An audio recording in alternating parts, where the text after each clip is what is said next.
శ్రీ సత్యసాయి జిల్లా కదలి రూరల్ పరిధిలోని గంగమ్మగుడిలో చేతివాటం ప్రదర్శించిన ఈవో మురళీకృష్ణను పోలీసులు అరెస్ట్ చేసి రిమాండ్కి తరలించారు.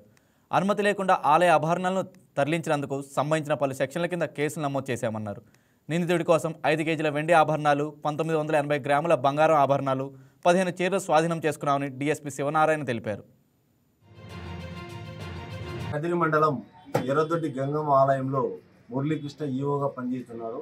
నిన్న సుమారు 11 గంటల సమయంలో ఆలయం నుంచి వెండి అమ్మవారికి భక్తులు సమర్పించిన వెండి ఆభరణాలు మరియు చీరలు కూడా ఒక ఆటోలో తీసుకొని పోతుండగా రాబడిన సమాచారం మేరకు అతన్ని అదుపులోకి తీసుకోవడం జరిగింది. ఈ విషయం గురించి ఉన్నతాధికారులతో విచారణ చేయకుండా చేస్తే తెలిసిన అంశం ఏమనగా అతనికి ఏ ఉన్నతాధికారి కూడా ఆలయంలో ఆభరణాలు తీసుకుపోవాలని చెప్పలేదు.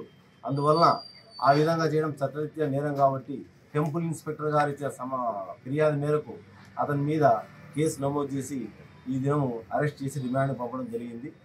కారణం ఏమంటే ఆలయంలో ఉండే ఆభరణాలు ఎటువంటి అయినా సరే పై అధికారులు తెలిపి దానికి ఎండోమెంట్ యాక్ట్ ప్రకారం ప్రొసీజర్ ప్రకారం తీసుకోవాలి. అవన్నీ పాటించకుండా వాటిని తీసుకుపోతున్నాడు కాబట్టి అతన్ని అరెస్ట్ చేయడం జరిగింది.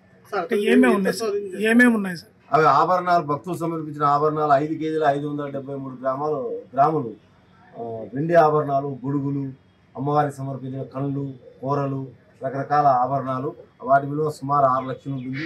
అదేవిధంగా బంగారు ఆభరణాలు 1.98 గ్రామ్స్, వాటి విలువ 19,300, చీరలు 15 ఉంటుంది, వాటి విలువ సుమారు 4,300 ఉంటుంది. అతను ప్రభుత్వ ఉద్యోగి అయి ఉండి ఈ విధంగా చేయడం చట్టరీత్యా నేరం.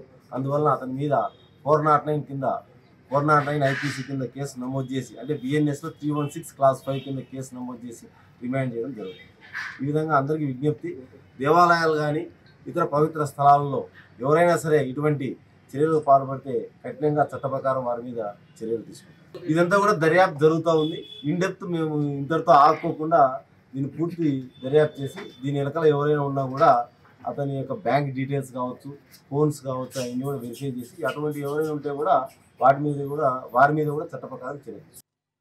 ఈ వీడియో మీకు నచ్చినట్లయితే లైక్ కొట్టి షేర్ చేసి మా వైకే టీవీ ఛానల్ని సబ్స్క్రైబ్ చేయండి.